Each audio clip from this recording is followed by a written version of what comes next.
Boa noite, meus irmãos. Pai do Senhor Jesus. Agora, meus irmãos, nesse momento estou a caminho da igreja. É isso aí, meus irmãos. Vamos para a igreja glorificar o nome do Senhor. Amém? Quero deixar aqui uma mensagem bíblica, meus irmãos. Está no livro de Mateus 6,6, capítulo 6, versículo 6, que diz assim: mas quando você orar, vá para o seu quarto, feche a porta e ore em seu Pai, que está em secreto. Então seu Pai que vê em secreto o recompensará. Beleza, meus irmãos? É isso aí. Nós temos que andar em comunhão com Deus, porque, meus irmãos, é tempo da gente buscar Deus. É tempo da gente estar caminhando com Jesus, porque Jesus está voltando e não tarda não, viu? Jesus, quando ele voltar, ele vem buscar a sua igreja. E a igreja, meus irmãos, somos nós. Nós que somos a igreja de Cristo. Nós somos o corpo da igreja de Cristo. E Cristo é a cabeça da igreja. Amém, meus irmãos? Não é porque a pessoa é novo, não. Só posso ir para a igreja quando eu estiver mais velho. Eu tenho muito tempo para ver na terra. Depois eu vou. A gente pensa isso, né? Mas não. Deus, Ele tem nos chamado para fazer a sua obra aqui na terra. E a obra aqui na terra é nós caminhar com Ele, porque nós não sabemos o dia de amanhã. O dia de amanhã só pertence a Deus. Hoje nós estamos vivos, amanhã nós não sabemos, porque só Deus é quem sabe tudo sobre nós. Porque tudo é dele, tudo feito por Ele, tudo foi feito por Ele e tudo é para Ele. Amém, meus irmãos? Então, meus irmãos, vamos na caminhada com Jesus. Por isso que estou caminhando. Estou na caminhada porque eu sei que Deus, Ele é com aqueles que caminham junto com Ele, que busca Ele, que está nos seus caminhos, buscando Ele em verdade e espírito. Amém, meus irmãos? Então, meus irmãos, eu já estou aqui na Avenida Cândido Dantas, próximo da igreja. E é isso aí. Olha a igreja aí, já passei. Vamos fazer o retorno ali na frente e glorificar o nome do Senhor, buscar a nossa bênção, porque Deus é bom, maravilhoso e fiel. Deus é bom e o diabo não presta. Então, meus irmãos, vamos que vamos.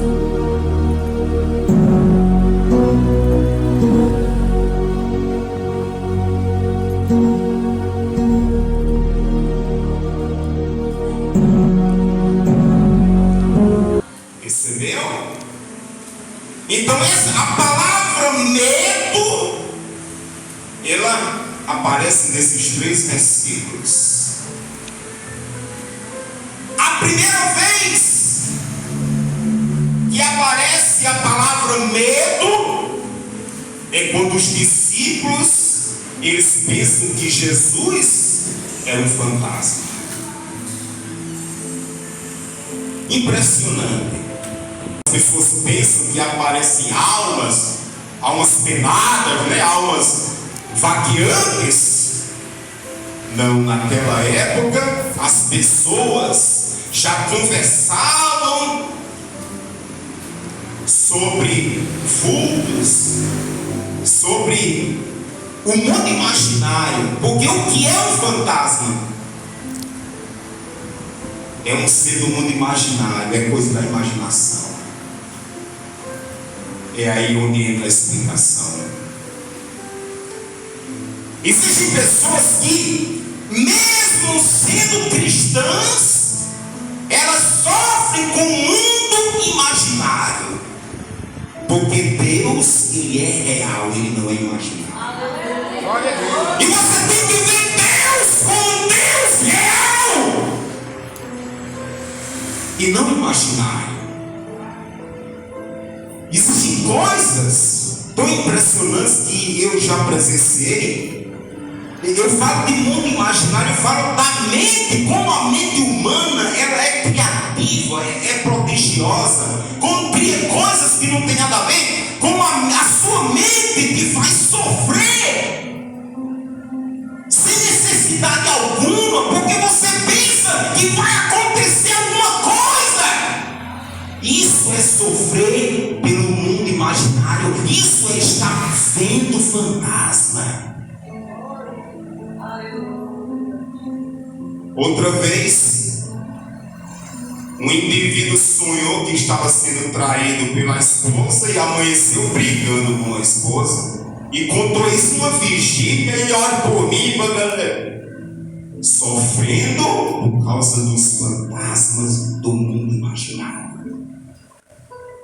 E às vezes até irmãs que estão na igreja, elas ficam vendo fantasmas, ou seja, vendo coisas onde não existe. O indivíduo vai à bodega, vamos falar logo aqui com o nordestino, vai ao supermercado, ela já pensa que o indivíduo vai cometer uma traição, vai fazer alguma coisa. Você não está enxergando Jesus, não? A questão da insegurança, a questão da instabilidade da mente humana é uma coisa desde que o mundo é mundo. Porque você veja que eu estou falando sobre, daqui a pouco eu vou chegar sobre o não, sobre receber o não. O que foi que Jesus falou? Não tenham medo, sou eu. Foi onde apareceu a segunda vez a palavra medo nesse trecho que nós lemos. Porque o medo, as pessoas falam que é um mecanismo de proteção, que o organismo vai sentir medo e vai reagir, vai se defender. Mas o medo é uma instabilidade no ser humano, é uma insegurança. Eu sempre falo, eu dirigi igrejas e eu lidei com pessoas, eu lidei com um casal uma vez que o camarada pegou a faca para cortar o nariz da mulher para ela ficar feia. Porque disse que ela nunca mais se arrumar ninguém. Aí chegou lá chorando a igreja e eu tinha que aconselhar essas pessoas. Eu tinha que orientar essas pessoas. Não temas, sou eu. A Bíblia diz que a Bíblia mostra, né? Não temas, você vai encontrar em várias partes.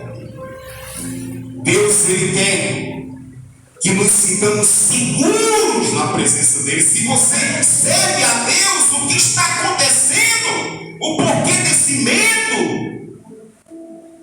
você recebeu um não de alguém, nós já vamos chegar lá no não. Mas porque aquela porta foi fechada, Deus não queria que você passasse por ali. Eu sou testemunha viva. Uma vez eu ia viajar, eu fiquei triste porque não viajei. 3 colegas meus morreram. O carro virou e os 3 morreram. Eu estaria naquele carro, porque não era para eu viajar. Entendeu? Aí depois, no versículo 30, agora vamos começar a falar do não agora. É onde está a mensagem subentendida. Pedro falou: se é o Senhor, me deixe ir sobre as águas até onde o Senhor está. Quando alguém te faz uma solicitação, foi o que Pedro fez a Jesus. Você tem a opção de dizer sim e dizer não, ou de ficar em silêncio. O seu silêncio vai provocar uma confusão na cabeça de quem solicitou. Mas como Deus não é Deus de confusão, e Pedro, por